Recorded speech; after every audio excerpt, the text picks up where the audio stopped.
Alright guys, I'm going to show you quickly how to make these wooden block figures.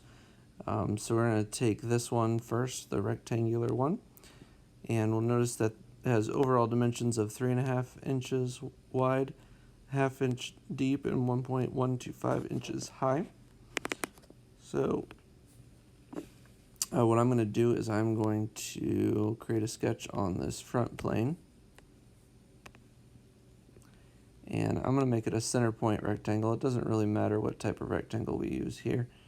I'm just going to double check my units are inches. Yep, they are. Alright, so now I'm going to dimension this.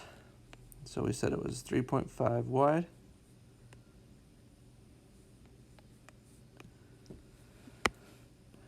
And 1.125 tall.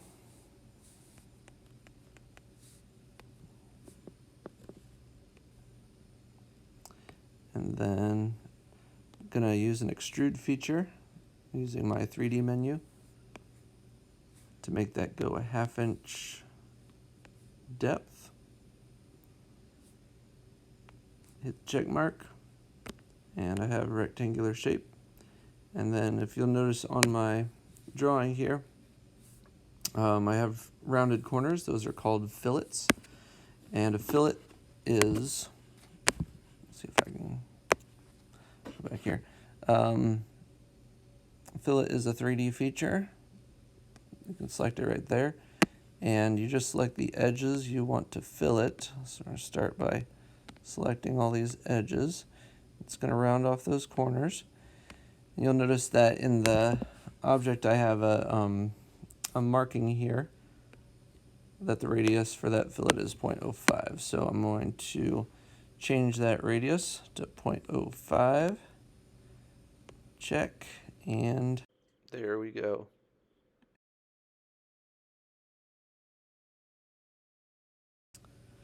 Alright, I'm going to do another block here. Just did the rectangle blocks. Now I'm going to do the cylinder. And we could make the cylinder by drawing a circle and then extruding it, but I'm going to show you a different feature. So we're going to do a revolve feature. So what I need to do is I need to think of this as a rectangle shape that gets revolved around. And so I need to make that rectangle 2.25 inches tall and then just a 1/2 inch wide. So I'm going to start a new part studio.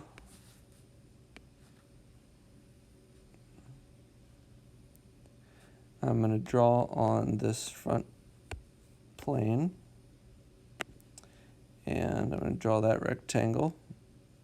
I'm going to do a corner rectangle this time. Alright, we said that the dimensions should be a 1/2 inch this direction, and then 2.25 inches in that direction. Alright, hit the check mark. So I have my 3D feature. Now I'm going to go to my 3D, my sketch. Now I'm going to do a 3D feature, and I'm going to do a revolve. I'm going to select that surface. All right, but then I also need to select the revolve axis. So I got to select that. There's my axis. This is doing a full revolve. We could do one direction at like 300 degrees, make a Pac-Man sort of shape, but we do want the whole thing, so we're going to just do a full revolve. And there you have it.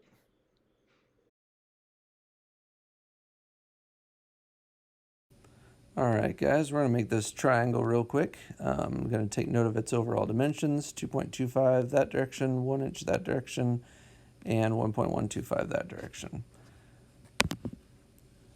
Create a new part studio.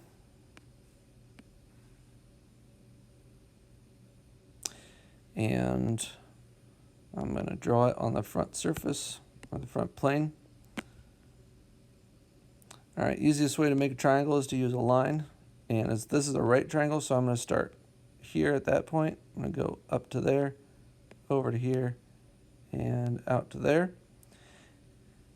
And you notice I kind of tapped so that it intersected with the lines of the axes of this plane.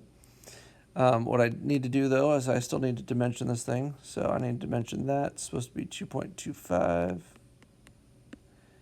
This is supposed to be 1 inch. Good. So that's solid. And so now I'm just going to extrude that.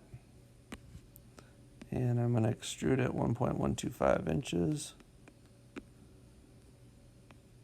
And there you go.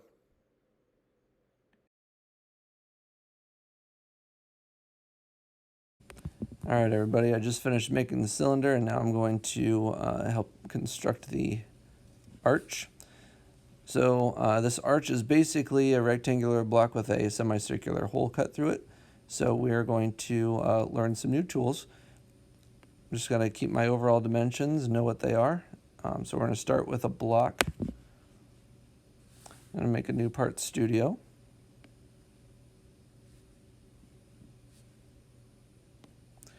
I'm going to sketch this block on the front plane. And man, there's lots of ways to make this. I'm going to go ahead and just do a corner rectangle, and I'm going to go from here to there and dimension that out. So it should be 2.25 inches wide and 1.125 inches tall. And now I'm going to extrude that surface, and that was also 1.125 inches.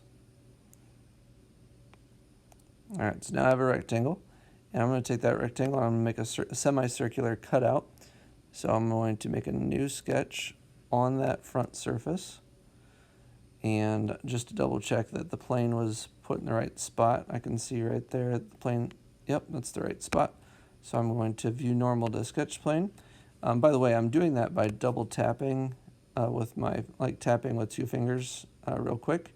And then it's kind of like a right click if you're on a mouse. All right, so I need to draw on here the semicircular cutout. So what I'm going to do is I'm going to do a center point arc. So what I do is I select my center point, which, I don't know yet. Hold on, I'm going to make a little adjustment here. I actually want this, let's see, I wonder if I could do that. Can I get that to be the midpoint of that? Let's find out. Constrain midpoint. Yeah, I can't do that because it's not in the correct sketch.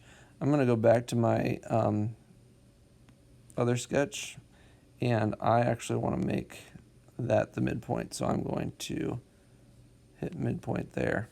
Yeah, now it's all locked in. All right, that's totally helpful. So now that when I edit this sketch, that's already the midpoint. So I needed that point to be the midpoint so that when I make my arch, okay, it's already midpoint. So center point arch, or arc, I should say. I keep saying arch. Center point arc. We're going to tap on a point. Then I want to tap on a point that's kind of an end point of this arc. So that's going to be right back down here. And then it needs me to drag that around and stop where I want to stop. All right, so right now that's highlighting. If that didn't highlight, I could go past it, and then I can actually make that point coincident to this line later. But that's really good right now. I'm going to go ahead and dimension this circle. And this one is supposed to be a radius of 0.75. And how I know that from the original figure they gave us is it's not there, but what I said in class was that we're gonna assume it's the same as the radius that arc would be, so half of that 1.5 diameter distance.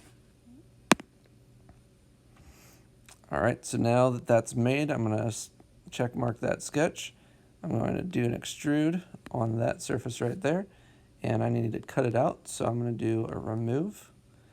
And I want it to go all the way through, not just to a stopping point. So I'm going to do an end type of through all and check mark.